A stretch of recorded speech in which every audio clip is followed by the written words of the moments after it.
अस्सलाम वालेकुम dear student, this is Mohammad Shahid. अगर आप एमडी कैट की प्रिपरेशन कर रहे हैं तो ये वीडियो आपके लिए है, क्योंकि हम आपको प्रोवाइड कर रहे हैं पास्ट पेपर्स के सॉल्यूशंस। इसमें क्या क्या आपको मिलेगा, यहाँ पर हम आपको प्रोवाइड करेंगे जितने भी न्यूमेरिकल जो कि आपको डिफिकल्ट लगते हैं उनकी कैलकुलेशंस, उनके शॉर्टकट्स के उनको हम कैसे सॉल्व कर सकते हैं विद इन लेस 1 मिनट। और हम आपको बताएंगे बहुत सारे ऐसे फॉर्मूलाज जो कि आप लोगों ने पहले नहीं पढ़े होंगे, जिनको हम बोलेंगे यहाँ पर master formulas for MD CAT. तो मैं दावा करता हूँ आपसे कि इंशाल्लाह अगर आप मेरी वीडियो को पूरा देखेंगे तो आपके कॉन्सेप्ट बहुत ज़्यादा क्लियर हो जाएंगे। और मैं ये भी वादा करता हूँ आपसे कि इंशाल्लाह जो कॉन्सेप्ट मैं आपको प्रोवाइड करूँगा यूट्यूब में, आपको इतनी आसानी से ये कॉन्सेप्ट नहीं मिलेंगे। तो चलिए स्टार्ट करते हैं। हम पहला MCQs, to store the electric charge the ultra capacitor use dash effect. कहते हैं जो अल्ट्रा कैपेसिटर है, अल्ट्रा कैपेसिटर कह रहे होते हैं हम सुपर कैपेसिटर को, यानी सुपर कैपेसिटर्स की बात यहाँ पे कर रहा है कि हम उनको कैसे बना सकते हैं या वो कैसे काम करता है। तो इसमें क्या होता है, सिंगल लेयर्स बनती है, डबल लेयर बनती है, ट्रिपल लेयर बनती है, ये क्वाड्रोपल लेयर बनती है। इसमें से हमें ढूंढना है हमारा सही आंसर। अगर आप लोगों को कैपेसिटर का टॉपिक अच्छे तरीके से याद है तो आपको पता होना चाहिए कि कैपेसिटर के अंदर दो प्लेट्स होती हैं, एक प्लस टर्मिनल के साथ और एक माइनस टर्मिनल के साथ। और जो भी आपने इसके इन बिटवीन मीडियम रखा हुआ होता है, सपोज करें this is our material medium, ये कोई हमारा मीडियम है और हर मीडियम जो है वो एटम से मिलकर बना हुआ है, तो ये एटम है जो इसके अंदर पड़े हुए हैं। तो आपको इस बात का आइडिया है कि जब भी चार्ज, पॉजिटिव चार्ज प्लेट जो है वो इस एटम को अट्रैक्ट या रिपेल करती है, तो इसका जो नेगेटिव चार्ज यानी इलेक्ट्रॉन होता है वो आ जाता है पॉजिटिव चार्ज की तरफ और पॉजिटिव न्यूक्लियस को रिपेल करता है, जो कि चला जाता है उसके दूसरे एंड पर, जिसकी वजह से ये अपनी शेप को थोड़ा ओवल शेप बना लेता है, मेन डायपोल में अपने आप को बदल लेता है। इसी तरह से ये दूसरा एटम होगा वो भी अपने आप को इस पहले डायपोल की वजह से अपने आप को डायपोल शेप में कन्वर्ट कर लेगा। तो इस तरह से एक नेगेटिव और एक पॉजिटिव प्लेयर के अंदर हम देख रहे हैं यहाँ पे डबल लेयर्स डेवलप हो रही हैं। डबल लेयर से मुराद क्या है कि यहाँ पर पोलराइजेशन हो रही होती है। इस पोलराइजेशन की वजह से जो हम कैपेसिटर है उनको सुपर कैपेसिटर में बदल सकते हैं। तो इसका आंसर होगा डबल लेयर। ठीक है, सिंगल लेयर नहीं हो सकती क्योंकि सिंगल लेयर से इतना एफिशिएंट कैपेसिटर डेवलप नहीं होगा। ट्रिपल और क्वाड्रुपल जो है ये हमारे सिलेबस का हिस्सा नहीं है, ना ही हमने इनको डिस्कस किया है। तो यहाँ पर आएगा हमारा आंसर होगा डबल लेयर। इसको समझने का एक और तरीका भी है। हमें पता है कैपेसिटेंस का फार्मूला होता है A epsilon naught epsilon R over D. तो हम यहाँ पे देख रहे हैं कि जो डी है इसका कैपेसिटेंस के साथ जो रिलेशन है वो इन्वर्सली है। मतलब distance between the particles between the polarizers जो हमने बीच में रखे हुए हैं उनके दरमियान अगर डिस्टेंस बहुत ज़्यादा कम हो जाएगा तो कैपेसिटेंस बहुत ज़्यादा बढ़ जाएगी। और सुपर कैपेसिटर की यही खास बात होती है कि ये बहुत जल्दी और बहुत कम एरिया के अंदर या बहुत छोटी जगह पर बहुत ज़्यादा जो है वो चार्ज को स्टोर करने की एबिलिटी रखता है। तो यहाँ पर आएगा आंसर, हमारा right answer double layer. Next MCQ है, a charge particle move in uniform electric field. Uniform electric field में चार्ज पार्टिकल मूव कर रहा है तो इलेक्ट्रिक फील्ड का फार्मूला आपके जिम्मे होना चाहिए, F is equal to Q E between two charge particle parallel metal plates to calculate the force acting on the particle. अब आपको पता है कि इसके ऊपर एक फोर्स लग रही होगी, सपोज करो ये एक पॉजिटिव टर्मिनल है, ठीक है, और यहाँ पर एक दूसरा नेगेटिव टर्मिनल है। तो जो इलेक्ट्रिक फील्ड लाइंस होती हैं ये positive terminal to negative terminal की तरफ इनकी कुछ इस तरह से डायरेक्शंस होती हैं। तो कहते हैं टू कैलकुलेट द फोर्स, अगर हमको पार्टिकल बीच में यहाँ पे रखते हैं, for example this is our particle that is the electron, तो ऑब्वियसली ये इलेक्ट्रॉन इन इलेक्ट्रॉन को जो है वो पुश करेगा और ये पॉजिटिव चार्ज को अट्रैक्ट करेगा। तो ये इलेक्ट्रॉन की यहाँ पर मूवमेंट आ जाएगी from negative to the positive terminal of the battery या ऑफ द प्लेट जो भी हमने रखी हुई है। Which quantity is not required, तो जो पार्टिकल पे फोर्स लग रही है उसमें कौन सी क्वांटिटी रिक्वायर नहीं होती। तो सबसे पहले हमें पढ़ा फार्मूला जो है F is equal to Q E होता है, और एक हमने और फार्मूला पढ़ा है E is equal to delta V over delta R, जिसे हमने पोटेंशियल ग्रेडियंट कहा था। इन दोनों फार्मूलाज को अगर हम मिक्स करें तो फार्मूला बनेगा F is equal to Q V over D या R या डिस्टेंस कह सकते हैं, माइनस का साइन निगलेक्ट करें क्योंकि हमने क्वांटिटी के बारे में बताना है, डायरेक्शन के बारे में बात नहीं करनी। इस फार्मूले को अगर हम एनालिसिस करें तो हम देख रहे हैं कि यहाँ पे जो फोर्स है वो चार्ज पे भी डिपेंड करती है। तो पार्टिकल चार्ज ये तो नहीं आ सकता यहाँ पे, इसके अलावा स्पीड पे, वोल्टेज पे डिपेंड करती है। तो जो प्लेट के दरमियान सेपरेशन होगी वो वोल्टेज के बारे में बताएगी, तो ये भी जो है वो हमें चाहिए होता है, तो ये ऑप्शन भी नहीं हो सकता। उसके अलावा उसने बोला डिस्टेंस बिटवीन द तो डिस्टेंस बिटवीन द पार्टिकल, ये डिस्टेंस बिटवीन द पार्टिकल है सेपरेशन, इसकी जरूरत होती है। उसने पूछा है नॉट रिक्वायर्ड, और साथ वो बात कर रहा है कि पोटेंशियल, तो ये नीचे पोटेंशियल, इसकी भी जरूरत होती है। जिस चीज की जरूरत हमें नहीं होती वो होती है पार्टिकल स्पीड। पार्टिकल स्पीड से रेस्ट में हो, जैसे मर्जी हो, जैसे ही इलेक्ट्रिक फील्ड में आएगा उसके ऊपर फोर्स अप्लाई होना शुरू हो जाएगी। यहाँ पे स्पीड मैटर नहीं करती, तो the right answer is particle speed. Next MCQ की तरफ चलते हैं। If two equal masses are in motion, दो इक्वल मासेस हैं जो कि मोशन में हैं, दोनों कहता है कि वो बॉडीज जो हैं वो मूव कर रही हैं। तो हम यहाँ पे दो मैस बनाते हैं। एक मैस हम, two masses are in motion with the same individual speed, दोनों की स्पीड सेम है। दोनों पार्टिकल जो है वो, एक पार्टिकल इधर को मूव कर रहा है, दूसरा पार्टिकल भी सपोज इधर को मूव कर रहा है। तो वैसे उसने स्पीड की बात की है, उसने वेलोसिटी की बात नहीं की। वी कैन कंक्लूड दैट, हम इससे क्या निकालेंगे? आप पहले ही ऑप्शन है देयर मोमेंटम आर सेम, हम सोचेंगे उनका मैथ सेम है, तो मैथ सेम, मैथ फिक्स हो गया। तो मैथ फिक्स होने से साथ उसने कह भी दिया कि उनकी स्पीड फिक्स है, और उनकी स्पीड भी फिक्स कर दी, तो हम समझेंगे जो मोमेंटम है P इक्वल टू mv होता है। दोनों चीजें फिक्स कर दी हैं तो मोमेंटम भी फिक्स हो जाएगा, ये सेम हो जाएगा। और हम यहाँ पर गलती करके हम ऑप्शन नंबर ए पे क्लिक कर देते हैं, जो कि इसका राइट आंसर नहीं है। क्यों नहीं राइट आंसर? अगर हम ऑप्शन ए की बात करें तो यहाँ पर मोमेंटम में वेलोसिटी आती है, तो वेलोसिटी की डायरेक्शन होती है। अगर एक पार्टिकल इधर को मूव कर रहा है, दूसरा जो है वो फॉरवर्ड डायरेक्शन में मूव कर रहा है, तो इसका मोमेंटम अगर पॉजिटिव है तो इसका मोमेंटम ऑब्वियसली नेगेटिव होगा। तो यहाँ पर मोमेंटम सेम नहीं हो सकते, क्योंकि मोमेंटम एक वेक्टर क्वांटिटी है, तो ये ऑप्शन नहीं हो सकता। There momentum can be different from each other. अगर हम यहाँ पर बात करें मैग्नीट्यूड की, तो मैग्नीट्यूड तो सेम हो सकती है, लेकिन मोमेंटम की जो डायरेक्शन है वो डिफरेंट, मैग्नीट्यूड सेम हो सकती है, जो डायरेक्शन है वो डायरेक्शन सेम नहीं हो सकती। उस लिहाज से बात करेंगे तो momentum can be different from each other, ये डिफरेंट हो सकता है। तीसरे की बात करें, the kinetic energies are different from each other. Kinetic energy different नहीं हो सकती, उसकी वजह यह है कि फार्मूला होता है 1/2 mv²। तो v² जहां पे हमें लग रहा है ये वेलोसिटी है, अगर डॉट प्रोडक्ट की बात करें तो v dot v is equal to the b², तो डॉट प्रोडक्ट लगा हुआ है, तो अब ये स्केलर बन गया, जिसकी वजह से पूरी काइनेटिक एनर्जी यहाँ पर जो है वो स्केलर है। तो स्केलर जो है वो उसकी डायरेक्शन तो होती नहीं है, सिर्फ मैग्नीट्यूड की बात करते हैं तो बात समझ में आ जाती है, इसकी डायरेक्शन तो है नहीं। तो जब इसकी डायरेक्शन नहीं है, इसका मतलब ये है कि काइनेटिक एनर्जी फिर डिफरेंट नहीं हो सकती, इसका मतलब ये भी इसका राइट ऑप्शन नहीं है। नेक्स्ट एमसीक्यू की अगर हम बात करते हैं, इसके लिए टोटल एनर्जी आर सेम, इनकी टोटल एनर्जी भी सेम होगी। फॉर एग्जांपल अगर हम इसको जरा थोड़ा सा डिस्टेंस इसकी थोड़ी सी बदलाएं, अभी हमने काइनेटिक एनर्जी की बात की है, अगर हम इसकी पोटेंशियल एनर्जी की बात कर लेते हैं, तो पोटेंशियल एनर्जी का फार्मूला होता है mgh। तो मोमेंटम जो पोटेंशियल एनर्जी है, फॉर एग्जांपल टोटल एनर्जी क्योंकि होती है is equal to kinetic energy plus potential energy.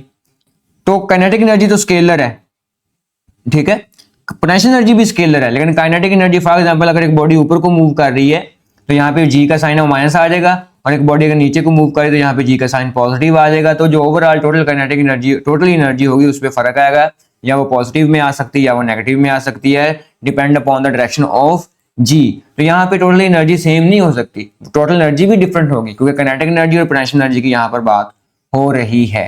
तो इसलिए हमारा जो राइट आंसर बनेगा वो ऑप्शन नंबर बी, इनके मोमेंटम डिफरेंट हो सकते हैं। नेक्स्ट एमसीक्यू है जी, for an ideal gas pressure equation PV is equal to the nRT, the dimension of the real gas constant. हमने रियल गैस कांस्टेंट R की यहाँ पे डायमेंशन निकालनी है, तो PV is equal to the nRT। n से मुराद है यहाँ पर नंबर ऑफ मोल्स, जिसका कोई यूनिट नहीं होता। No unit mean no dimension, यानी इसकी कोई डायमेंशन नहीं है। अगर हम बात करते हैं PV is equal to RT, अब हम PV over T is equal to R लिख सकते हैं। यहाँ पर हम अगर बात करें प्रेशर की, तो प्रेशर का फार्मूला होता है F over area, force over area. Force की होती है mLT-2, और जो एरिया है इसकी होती है L का स्क्वायर। तो जो L का स्क्वायर ऊपर जाकर माइनस का होगा तो प्रेशर की डायमेंशन निकल आएगी mL-1T की पावर -2, ये निकल आएगी डायमेंशन फॉर प्रेशर। अगर हम वॉल्यूम की बात करें तो वॉल्यूम सिंपली जो है वो मीटर क्यूब हो जाएगा डायमेंशन के एतबार से। और अगर हम बात करें टेम्परेचर की, तो टेम्परेचर की डायमेंशन हो जाएगी only a kelvin, not per kelvin. तो R is equal to pressure की वैल्यू mL की पावर -1, T की -2, और प्रेशर अगर हम बात करें वॉल्यूम की तो L cube divided by temperature की बात करें, दिस इज द केल्विन। तो ये क्या हो जाएगा, R is equal to m L को और इस एल को सॉल्व किया, एल स्क्वायर टी की पावर -2 और के की पावर -1, तो this is the dimension for the R. तो यहाँ पे हम देखेंगे एम की पावर 1 सब में है, एल की पावर 2 पॉजिटिव, तो एल की पावर 2 पॉजिटिव से पहले में है, तो this is our right answer, क्योंकि बाकी सारी वैल्यूज भी ठीक होंगी, तो इसका आंसर होगा ऑप्शन नंबर ए। नेक्स्ट है जी, first law of thermodynamics concern with the conservation of. जो फर्स्ट लॉ ऑफ थर्मोडायनेमिक्स है ये किस कंजर्वेशन को फॉलो करता है। अब आपने याद रखना है कि फिजिक्स के अंदर हमेशा 4 तरह की कंजर्वेशन आती हैं, वो चाहे जितनी भी हाई लेवल की मर्जी फिजिक्स ना हो। तो सबसे पहले कंजर्वेशन ऑफ एनर्जी जो कि हम पढ़ते आते हैं, उसके बाद जो है वो कंजर्वेशन ऑफ मैस होता है, उसके बाद जो है वो कंजर्वेशन ऑफ चार्ज होता है, और आखिर पे जो हम पढ़ते आते हैं एक है कंजर्वेशन ऑफ मोमेंटम। ये 4 कंजर्वेशन होती हैं। तो इसमें हमने देखना है कि हमारे वाली कौन सी कंजर्वेशन है, क्योंकि एनर्जी, मैस, चार्ज और मोमेंटम से फाइंड करना है, तो हीट नहीं हो सकता, वर्क डन नहीं हो सकता। अब आप सोचेंगे सर ये एनर्जी तो है, अब आगे जाकर जब एनर्जी को डिस्कस करेंगे तो वहां आपको आइडिया हो जाएगा। मोमेंटम की बात करें तो यहाँ पर थर्मोडायनेमिक्स है, तो थर्मोडायनेमिक्स में मोमेंटम नहीं आता। यहाँ पे सारी बातें हीट की हो रही होती हैं, वर्क डन की हो रही होती है, इंटरनल एनर्जीज की हो रही होती हैं, तो इसलिए मोमेंटम नहीं आ सकता। फर्स्ट लॉ ऑफ थर्मोडायनेमिक्स देखें तो ये होता है कि अगर हम जब हीट प्रोवाइड करते हैं तो हीट प्रोवाइड करने पर थोड़ी सी जो हीट एनर्जी है वो इंटरनल एनर्जी में चेंज हो जाती है, और बाकी जो अमाउंट ऑफ एनर्जी है, जो वर्क डन जो बच जाती है, उससे हम कोई वर्क परफॉर्म करते हैं। अब ये सारे में देख रहे हैं कि सारी की सारी एनर्जीज इकट्ठी आ गई। यहाँ पर हम बात करें तो ये इंटरनल एनर्जी है, ये वर्क डन है, और ये हीट एनर्जी है। अगर हम अकेला हीट को लगाते हैं तो वर्क नहीं कवर हो रहा, अगर अकेले वर्क को लगा रहे हैं तो हीट एनर्जी, इंटरनल एनर्जी नहीं कवर हो रही। इसलिए हम यहाँ पर जो ब्रॉड सेंस में आंसर है that is the law of conservation of energy, हम उसको फिर यहाँ पे निशान लगाएंगे। So this is our right answer. Next है जी, the following formula can be used to determine the resistance R is equal to ρ L over A। बहुत ही फेमस फार्मूला है। In the formula the symbol ρ stands for, जो ρ है ये हमें पता है ये रेजिस्टिविटी को जो है वो इंडिकेट करती है, ठीक है। तो ये रेजिस्टिविटी आ जाएगी, तो ये आ जाएगा रेजिस्टिविटी, ऑप्शन नंबर सी। अगर ज्यादा ऑप्शन रेजिस्टिविटी के हों, क्योंकि साथ यूनिट भी दिया हुआ है, तो फिर आपने यूनिट भी याद रखना है। अगर ρ को निकालें तो ये बन जाएगा RA ओवर L। यूनिट की बात करें ohm, metre square over metre, 1 metre से 1 मीटर कैंसिल, तो ρ is equal to ohm metre, तो ये यूनिट भी आ जाएगा। तो अब आपने इस ऑप्शन को अच्छे तरीके से याद करना है। Right answer option number C. Next है जी, the resistance of the wire varies inversely is. ये भी बहुत आसान है जी, रेजिस्टेंस इज इक्वल टू होता है ρ L ओवर A। इसका जो इनवर्स रिलेशन है वो एरिया के साथ है। अगर एरिया ज्यादा हो जाएगा तो ऑब्वियसली उस मटेरियल की जो रेजिस्टेंस है वो कम हो जाएगी, तो ऑप्शन नंबर आएगा area of cross section A के साथ जो है इसका इनवर्स रिलेशन है। इजी एमसीक्यूज था। नेक्स्ट है जी, as per Coulomb's law the force of attraction or repulsion between 2 point charges is directly proportional to. ये किसके साथ डायरेक्टली है, सम ऑफ चार्ज, तो सम तो नहीं आता। Square of distance between them, उसने इनवर्सली नहीं पूछा बल्कि डायरेक्ट रिलेशन के बारे में पूछा है। तो आपको पता होना चाहिए कि ये रिलेशन कौन सा पूछा है, तो फिर आपने उसके मुताबिक जो है वो आंसर लगाना है। Product of the magnitude of charge, तो ये हमारा आंसर होगा product of the magnitude of charge. यहाँ पर अगर एक और ऑप्शन आ जाए, इसको इस तरह से भी देख सकते हैं, वो कह देता है कि जी प्रोडक्ट ऑफ चार्ज, कि चार्ज का प्रोडक्ट है। अगर वो ये कह देता है तब भी हमारा ऑप्शन जो है वो सी ही रहना चाहिए, ई ऑप्शन फिर नहीं होगा, क्योंकि हमने मैग्नीट्यूड लेनी है, चार्ज के साथ हमारा नहीं काम। क्योंकि एक चार्ज पॉजिटिव है और अगर एक चार्ज नेगेटिव है, तो 5 ये है 5 ये है, तो ये -25 आंसर आ जाएगा मल्टीप्लाई होके। तो फोर्स जो है वो ज्यादातर हमारे पास जो केस है उसमें नेगेटिव नहीं होती, हम ज्यादातर पॉजिटिव ही उसका रिलेशन लेते हैं, ठीक है। तो फिर इसीलिए हमने जो है वो यहाँ पर बात की है पॉजिटिव मैग्नीट्यूड ऑफ चार्जेस की। नेक्स्ट है जी, the speed of sound in ideal gas depends upon. Ideal gas में स्पीड ऑफ साउंड की बात करनी है, किन पे डिपेंड करता है, टेम्परेचर पे करता है या एम्पलीट्यूड पे करता है। तो एक फार्मूला है जी, हमने पढ़ा हुआ है, speed is equal to the R T over M. ये R T over M under root है, साथ गैमा फैक्टर आएगा, तो ये आ जाएगा स्पीड का फार्मूला। यहाँ पे हम बात करें तो यहाँ पे टी टेम्परेचर दिया हुआ है कि जो स्पीड ऑफ साउंड है डायरेक्टली है टेम्परेचर के अंडर रूट के साथ, मतलब अगर टेम्परेचर इंक्रीज करेगा तो उसके लिहाज से स्पीड भी इंक्रीज करेगी। तो ये टेम्परेचर तो इसमें है, लेकिन एम्पलीट्यूड की बात करें तो स्पीड ऑफ साउंड पे कोई फर्क नहीं पड़ेगा। हाँ, एम्पलीट्यूड से उस मटेरियल की जो लाउडनेस है उस पर जरूर फर्क पड़ता है। एम्पलीट्यूड जो है वो लाउडनेस को क्रिएट करने में या लाउडनेस को या फेंट साउंड के लिए तो हेल्प करती है, लेकिन स्पीड पे एम्पलीट्यूड का कोई फर्क नहीं पड़ता। इसके अलावा हम बात करें फ्रीक्वेंसी के, तो जो फ्रीक्वेंसी है इससे भी स्पीड ऑफ साउंड पे फर्क नहीं पड़ता। फ्रीक्वेंसी से स्पीड पे फर्क नहीं पड़ता। जो भी स्पीड ऑफ साउंड है हवा के अंदर, फॉर एग्जांपल उसकी जो रेंज है 330 मीटर पर सेकंड है, या 332 उसकी स्पीड है मीटर पर सेकंड, या 343 मीटर पर सेकंड है, तो वो इसी स्पीड से मूव करती रहेगी। फ्रीक्वेंसी चेंज करने से स्पीड पे फर्क नहीं पड़ेगा। हाँ अलबत्ता यहाँ पर जो जिस चीज पे फर्क पड़ेगा वो ये होगा, नेचर ऑफ साउंड पे फर्क पड़ जाएगा। Nature of sound, for example आपने, अक्सर मैं एग्जांपल देता हूँ कि अगर आपने एम्बुलेंस का साउंड सुना हुआ है या पुलिस का जो है वो सायरन सुना हुआ, तो उसमें दो तरह की आवाजें आ रही होती हैं, तो उसमें जो है वो 2 फ्रीक्वेंसीज हमें मिल रही होती हैं, 2 फ्रीक्वेंसीज। ठीक है, 2 फ्रीक्वेंसी, एक लो वाली होती है, एक हाई वाली होती है। अगर आपके जहन में वो साउंड आ गया है, ठीक है, तो उससे स्पीड पे फर्क नहीं पड़ेगा, स्पीड वही रहेगी। टेम्परेचर एंड डेंसिटी, टेम्परेचर पे तो फर्क पड़ता है, ये तो हमें पता चल गया था। डेंसिटी का चेक करें तो वेलोसिटी का फार्मूला स्पीड ऑफ साउंड का होता है again gamma density over pressure, sorry pressure over gamma P over density, ये फार्मूला। तो यहाँ पर जो वेलोसिटी का डेंसिटी के साथ रिलेशन है वो भी इनवर्स में है, यहाँ पर रिवर्स में है कि अगर डेंसिटी इंक्रीज करती है, ठीक है, मटेरियल की, तो उसके लिहाज से स्पीड पर फर्क पड़ता है। तो ये दोनों फैक्टर मौजूद हैं, स्पीड और टेम्परेचर और डेंसिटी को, जो कि इस फैक्टर को जो है वो डिस्टर्ब करते हैं। डेंसिटी अकेला भी नहीं करता, एम्पलीट्यूड का भी हमने देख लिया कि किस पे डिपेंड करता है, तो इसलिए ना ऑप्शन ए होगा, ना बी होगा और ना ही डी होगा, इसका होगा option number C. Next MCQs की बात करें, if transverse wave are passing through medium, transverse wave वो वेव होती है, ये आपने याद रखना है कि जिसमें मीडियम के जो पार्टिकल्स हैं, मीडियम के जो पार्टिकल्स हैं उनकी मूवमेंट और जो वेव है इनकी मूवमेंट में, जो वेव की जो वेव प्रोपागेशन है, इन दोनों में जो एंगल होता है वो परपेंडिकुलर होता है। यानी फॉर एग्जांपल अगर हम इस तरह से बात करें, एक रस्सी पड़ी हुई है जमीन के ऊपर, उसको हम इस तरह से अप एंड डाउन जर्क करते हैं तो वो इस तरह से जमीन में करेगी ट्रेवल, और आगे किसी चीज के साथ बांधा हुआ है उसको हमने। तो इस तरह से हम देख रहे हैं कि जो इसका जो मिड पॉइंट है, ये वेव उससे ऊपर की तरफ को भी जा रही है और उससे नीचे की तरफ को भी आ रही है, ऊपर भी जा रही है नीचे भी आ रही है। तो ये वेव ट्रैवल आगे को कर रही है, इसकी मूवमेंट जो है वो दूसरे अगर मैं इसका क्लियर एंगल करूं तो ये नीचे को है और ये ऊपर को है, तो देखें वेव जा आगे को रही है, ठीक है, अपनी एनर्जी आगे को पहुंचा रही है, लेकिन इसकी जो मूवमेंट है वो ऊपर की तरफ को है, तो ये बन रहा है एंगल 90 डिग्री, तो ये ट्रांसवर्स वेव होगी। तो कहता है the particle of the medium, medium के जो पार्टिकल्स हैं वो क्या करते हैं, रिमेन स्टेशनरी। किसी भी वेव में जो है वो पार्टिकल रिमेन स्टेशनरी नहीं रह सकता, क्योंकि वेव का काम ही डिस्टर्बेंस क्रिएट करना है। तो जब वो डिस्टर्बेंस क्रिएट करेगा तो पार्टिकल स्टेशनरी तो नहीं हो सकते, मूव अवे या मूव टूवर्ड, के पार्टिकल दूर जाएं या पार्टिकल जो है वो नजदीक आए।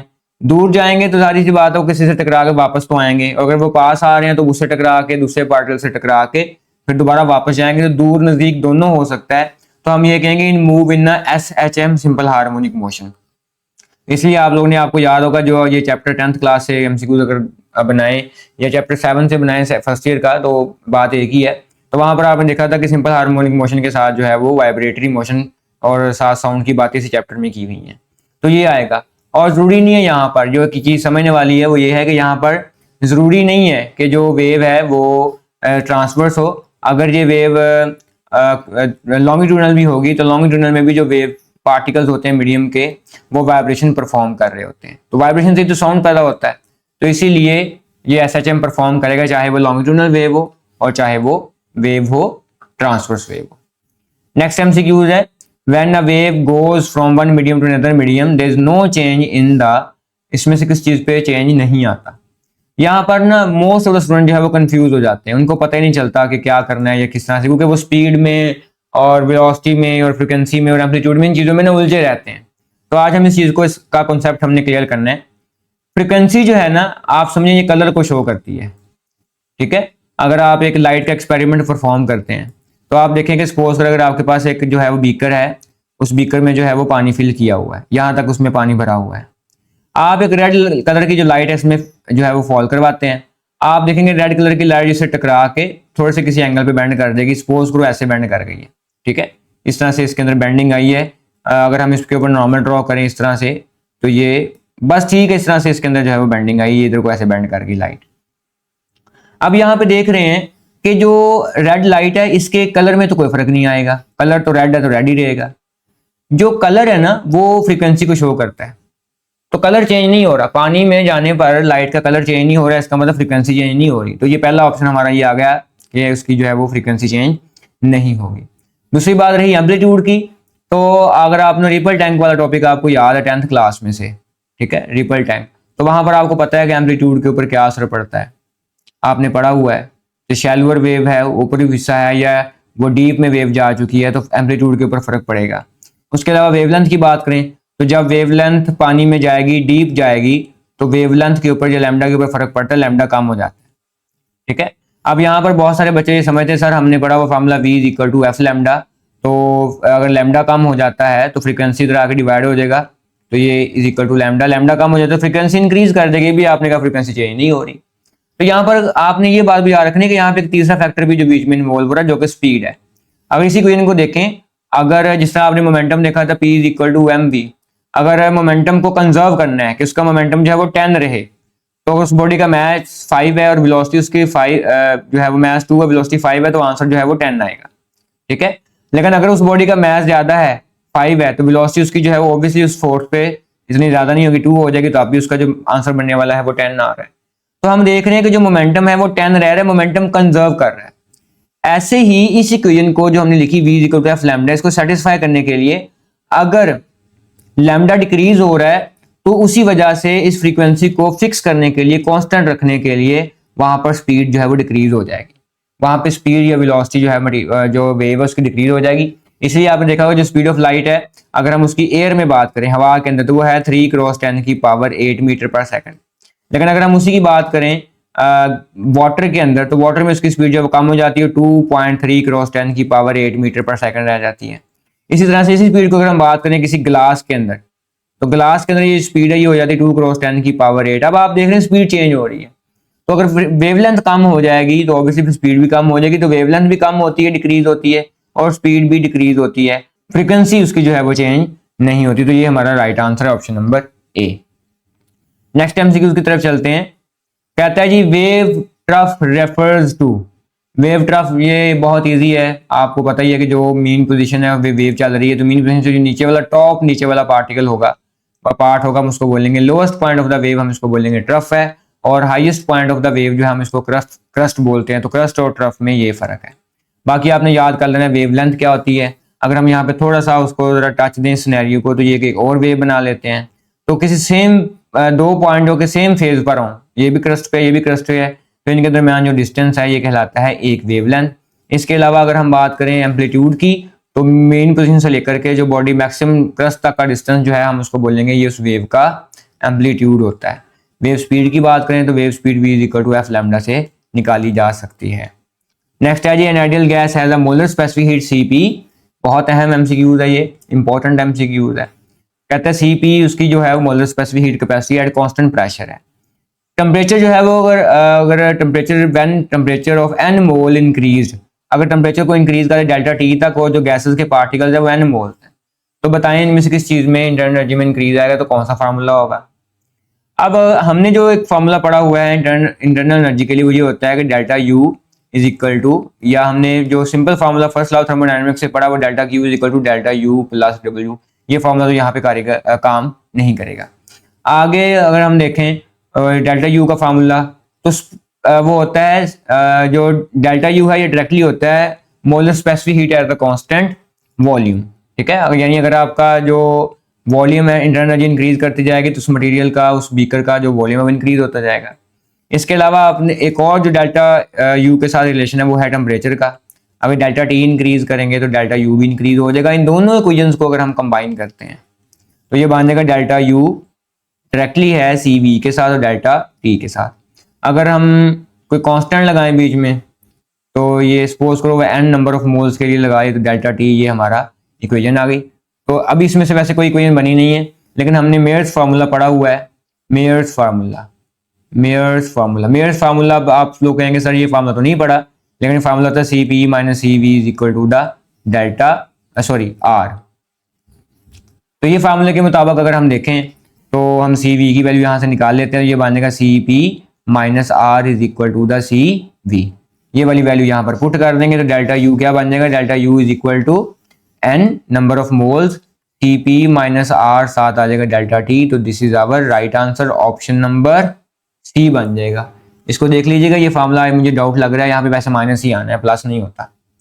नेक्स्ट देखें जी, अगर हम the ohmmeter of a portable digital multimeter need, ohmmeter जो है वो पोर्टेबल एक डिजिटल मीटर है, मल्टीमीटर, तो उससे हम उसके अंदर ओहोमीटर है तो उसमें जो है वो क्या चीज़ की जो है वो ज़रूरत होती है, इनमें से बैटरी लगाने की ज़रूरत होती है या वोल्ट मीटर की ज़रूरत होती है। तो उसकी ना इंटरनल बैटरी की ज़रूरत होती है, वेट सेल की ज़रूरत नहीं होती, क्योंकि वेट सेल जो है ना ये बड़े वोल्टेज होते हैं, यानी ये कार में या बाइक में जो बैटरी यूज़ होती है ये उसकी बात हो रही है, वो वेट सेल है। जो इंटरनल बैटरी की बात हो रही है इसकी वोल्टेज 1.5 से लेकर के 9 वोल्टेज तक ये जो है वो बैटरी हो सकती है। ये छोटी होती है, इसको कैरी करना भी ज़्यादा आसान होता है। वोल्ट मीटर एमीटर में ये काम नहीं होता। वोल्ट मीटर एमीटर में जो है वो ये सर्किट्स के वोल्टेज को यूज़ करता है, सर्किट के वोल्टेज को यूज़ करता है, यूज़ करके वहां से जो है वो करंट मेजर कर लेता है या वोल्ट मेजर कर लेता है। लेकिन ओहम मीटर ने जो कि रेजिस्टेंस फाइंड करनी होती है, अगर ये सर्किट की चीज़ों को यूज़ करेगा तो फिर ये अपने जो रेजिस्टेंस है उसको सही से नहीं बता पाएगा। इससे ये खुद करंट जनरेट करता है, जो भी इसकी स्पेसिफिक वैल्यू है उससे फिर करंट को और जो वोल्टेज है उसकी रेशो से फिर ये वहां से रेजिस्टेंस निकालता है और एग्जैक्ट वैल्यू हमें देता है। नेक्स्ट है जी, a wire of uniform area of cross section A, length A, resistance R is cut into 2 equal part. ये एमसीक्यू जो है ना बहुत ज़्यादा फेमस है इसकी, क्योंकि ये आप 10th से भी पढ़ते आ रहे हैं कि अगर एक तार है, एक वायर है, उसको आप 2 इक्वल पार्ट में डिवाइड कर दें, ये कट लगा दिया हमने, तो उसकी जो रेजिस्टिविटी उस पर क्या फर्क पड़ेगा? तो रेजिस्टिविटी पे जो है वो कोई फर्क नहीं पड़ेगा, वो रिमेन सेम रहेगी। क्यों रिमेन सेम रहेगी? क्योंकि जो रेजिस्टेंस है ये डिपेंड कर रही होती है रेजिस्टिविटी पे, लेंथ पे, एरिया पे और टेम्परेचर पे। लेकिन जो रेजिस्टिविटी है ये डिपेंड कर रही होती है टेम्परेचर पे, डिपेंड करती है, इसके 2 ही फैक्टर हैं, और साथ ये डिपेंड कर रही होती है नेचर ऑफ मटेरियल पे, नेचर ऑफ मटेरियल। अगर आप नेचर नहीं चेंज कर रहे मटेरियल की तो फिर इसके ऊपर कोई फर्क नहीं पड़ेगा। अगर आयरन है तो आयरन की खास स्पेसिफिक रेजिस्टेंस है यानी रेजिस्टिविटी है, कॉपर है तो उसकी खास रेजिस्टेंस या स्पेसिफिक रेजिस्टिविटी है। तो इसलिए इसका जो आंसर आएगा वो आएगा इट विल रिमेन सेम, ना हाफ होगी, ना फोर्थ होगी, ना डबल होगी, तो आंसर आएगा इसका option number D, this is our right answer.